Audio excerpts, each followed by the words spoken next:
Hi, my name is Natalie, and this is Natalie Lawyer Chick. I'll be discussing popular topics through a legal lens. Make sure that you like, comment, and subscribe. Hey YouTube, it's Natalie. I have just a little bit of time. I have literally a half an hour because I have an appointment coming up. But I wanted to talk to you guys about the live stream that I did Saturday. It is now Monday on the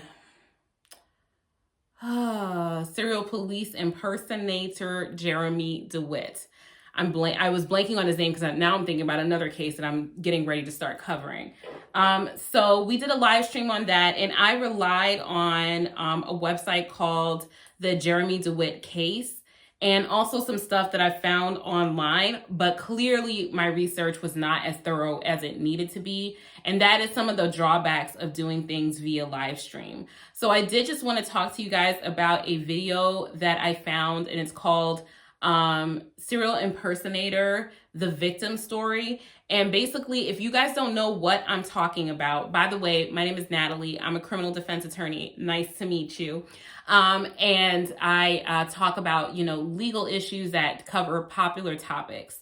So for example, Jeremy Dewitte is a serial police impersonator. He runs this company called Metro State, and Metro State provides funeral escort services and allegedly private security, but they don't have a license to provide private security, and they operate out of the state of Florida. They dress up in uniforms that would, to the untrained eye, look like a police officer. They have vehicles that look like police vehicles. They have motorcycles that look like police motorcycles. They show up to emergencies and pose their vehicles in front of emergency vehicles to make it look like they're actually, a part of the police.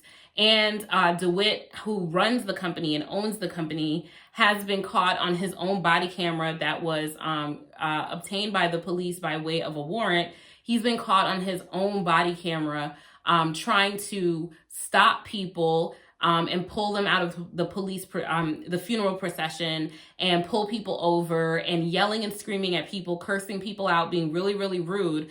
But on top of that, like directing traffic, which is not something that he's allowed to do as a funeral procession director. He's not allowed to actually enforce traffic laws, even if those people are breaking the traffic laws.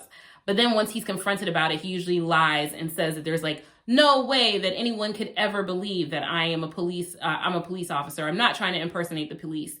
He pulled over an actual off-duty police officer who filed a complaint on him. He hit a motorist's car with his hand. He's done a whole bunch of crazy stuff.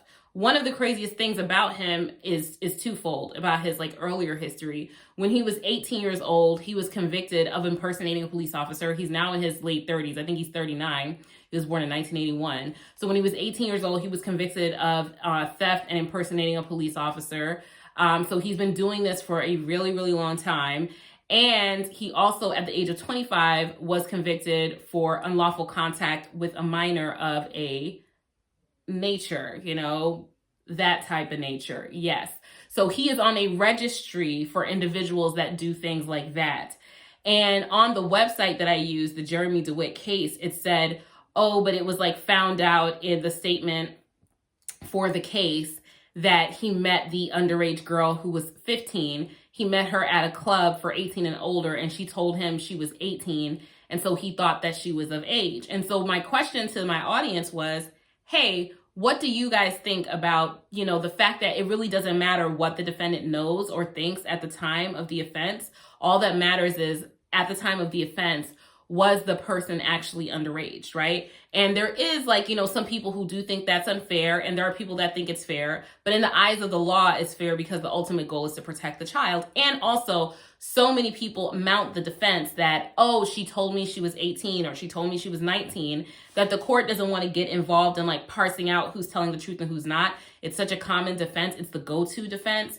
And then it basically puts the child on trial, and the courts don't want to get involved in doing that. Well, this is a perfect example of that because the actual victim in the case has spoken out in a video that is by Real World Police. She's given an interview. The video is from 8 months ago. I will put it in the comment section down below. Because I'm running short on time, I cannot live react to the actual video, but I have listened to the entire thing. And first of all, I just like apologize for not having seen that video before. Like I missed it. You know what I'm saying? Like I'm trying to get like up on the Jeremy Dewitte case, and I completely missed this video, and I wish that I had caught it. So because I am limited on time, I wanted to make sure that I didn't take a long time to address this, because I had the live stream on Saturday. I think people made me aware of it on Saturday. I watched the video on Sunday, and I meant to react to it yesterday, but because of, life and work and everything like that, I had to prepare for court on Monday. I just couldn't get to it. So I apologize about that. But having listened to the video, it is very, very clear that from my experience, my legal experience, this was a clear case of grooming. Jeremy Dewitte was actually brought in by the family. She was staying with her, her aunts and uncles, basically, with a cousin, and she was caught, doing something bad at the mall, I think stealing at the mall or something, typical 15-year-old behavior. They hired Dewitte to come into the house to basically put her through like boot camp, like in-home boot camp. And he was like 25 years old. Now remember, Dewitte has a history of stolen valor where he pretends like he used to be in the military. He said that he jumped in Fallujah, and there's several audio recordings of him saying things like that, where he says that he served in the military when he's never ever served in the military. On his Ashley Madison account, he put up photographs of actual military people and said that that was him and that he had served in the military. He's never served in the military. But he was hired to put this teenage girl and her cousin through these military style exercises.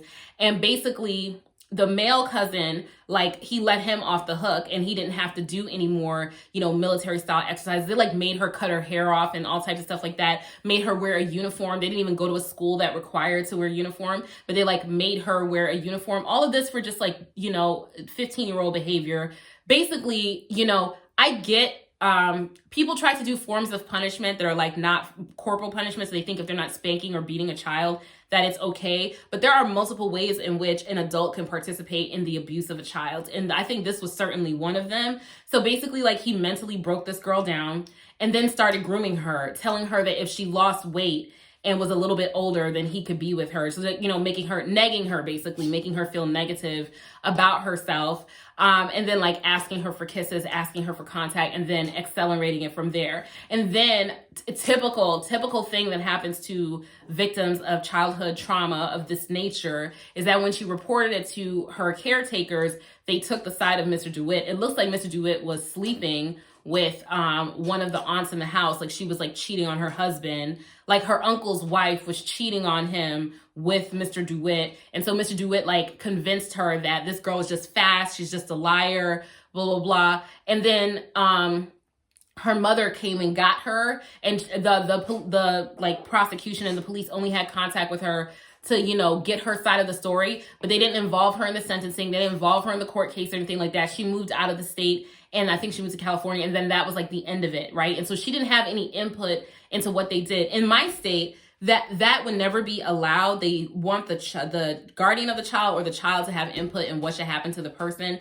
And in fact, a sentence cannot be imposed, or a plea offer cannot be accepted in my state unless the victim, the complaining witness, has had input in the case, right? And I say victim because not everyone who's a complaining witness wants to be called a victim, right? So we use the term complaining witness in the law because of two things. Number one, before the offense is proven, it's an alleged victim. You don't want to call someone an alleged victim. It kind of downgrades what happened. And another thing is that the person often likes to be referred to not as a victim because it kind of minimizes them in a way. They don't want to feel like a victim. But anyway, there has to be input from that person before the plea offer can be extended and accepted by your client. So that is a law in the state of Maryland. It's not a law in other places, and I guess it's not a law in Florida. So Dewitte was allowed to spin his own narrative about what happened.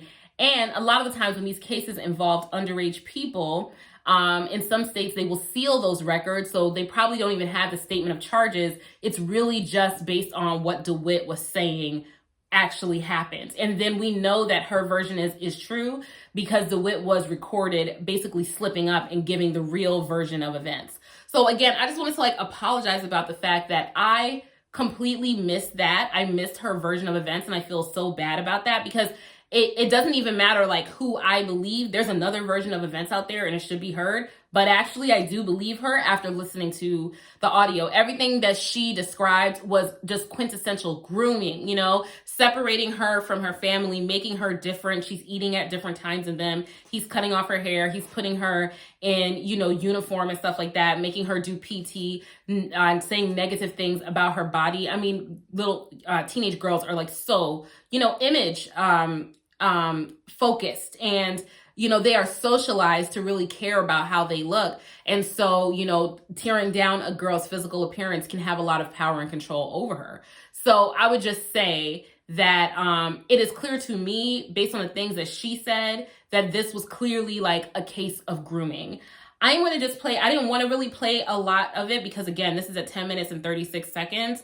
But I just want to play just like a little clip of it here so that you will be enticed to go listen to it or watch it if you haven't already. If you're watching this video, you've probably seen it. You probably know more than I do. But let's just do that. Let's just get into that.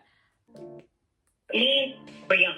So we ended up doing something really stupid in the mall, and we got caught. So our punishment for getting in trouble the way we did was PT. PT, physical training, was actually done by him. So me at 15, I had hair down to my butt. Everything into your room. So that's what I was saying. So they cut my hair. We ended up being dressed because he chose it. We were dressed in khaki pants, white shirt, white sneakers, tailor sneakers. But we had to wear to school high school at that every single day. Sure, the whole year. Our high school didn't have uniform. Our high school didn't have uniform. So we were both sophomores, high school, first sophomore year.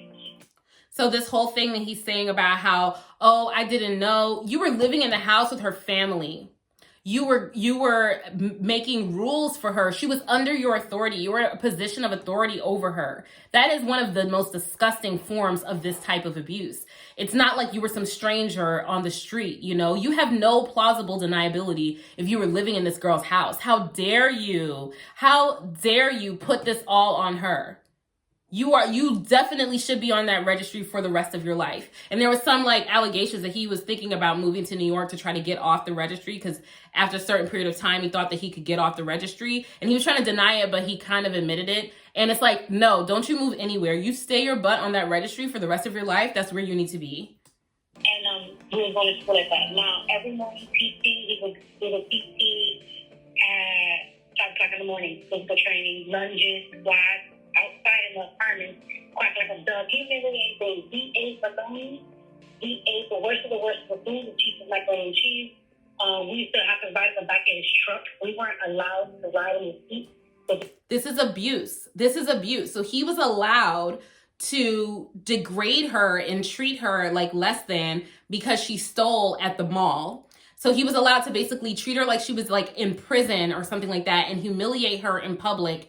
How, of course, if he is a bad-minded person like that and wants to do something inappropriate with her above and beyond the abuse, how is she supposed to mount any type of defense against him? There's none. There's no defense that she could have against him because he's already mentally broken her down. Because he was in charge of the punishment. He had to file the back of his Jeep that he had at the time. We would stay with our own food. We can't eat it back there because, we were limited with our punishment. We couldn't have the good stuff. Limiting what they could eat and stuff like that. So disgusting. In a room situation, they took the door off my room. They took everything out of my door was taken off. They took everything out of the room. They took all his pictures down and stuff, and they left his door there. And I ended up having to sleep with my cousin because, he went and took over my room afterwards. So Jeremy moves into her room and she has to go stay in her cousin's room. They take the door off of her room and take the stuff out of her room with this stranger living in her house. She has no form of defense. Now, I don't know what happened when they came down we hung out a lot. We did hang out the other time. He'd pick me up to go get into my cousin. Like I said, he was very more into it than into the smoke for being living with us than he was what he just said. Mm. And it got to the point he used to tell me, he's like, maybe if you lose a little bit of weight and you get a little bit earlier because you're only 15 and they have to be with you. It was one of those things. It was already things being thrown in my head and unknown car ride, because we used to be on the car ride alone. And who leaves an unknown 25-year-old man? I mean, abuse can happen from blood family members. It can definitely happen. But who leaves this unknown 25-year-old man alone with a 15-year-old girl? Who does that? Who does that? Like, her uncle and aunt are so at fault for this. And no wonder why it was just swept under the rug. And then she was made to be the bad guy with this whole, she faked her age and was in a club. How's she going to be in a club when she can't even, like, eat a real meal? She's only eating bologna sandwiches and wearing khakis and doing PT. She's not going to anybody's club. That's such a lie. the first time anything ever happened was when I was feeling bad. I wasn't with my mom. My mom was in New York. I was separated. It was a lot. I was going through a lot. And that's So the she's point vulnerable. where he's like, oh, kiss me, or this, or that. And by the apartment or like around the area, it would start off like that. So I was like, whatever. I was thinking, trying to, because I knew it was wrong. Regardless, 15, I was like, oh my God, like, what do I do? Okay, so that's only 2 minutes worth of it that I played there. The whole thing is just disturbing to me. I find her completely to be credible. Also, because we have so much information on Dewitte lying. He's such a liar. You can't credit anything that he says, like, whatsoever. So I just wanted to make it 100% abundantly clear that I do not believe that this was a matter of a girl lying about her age. He's definitely a groomer. She's definitely underage. He knew that she was underage, and he's a predator, and he needs to stay on that registry. So this is part 2 of the Jeremy Dewitte situation, kind of more explaining what his background is and correcting the record. So we will get into another reaction video on one of his police interviews. So the next one will be police interviews. And also, I want you guys to look forward to the Derek Chauvin series.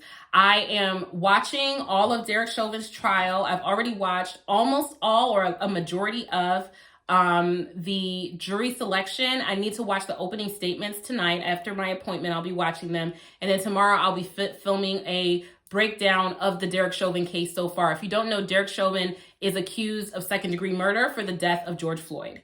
Anyway, let me know what you guys think in the comment section down below, and I'll talk to you later. Bye.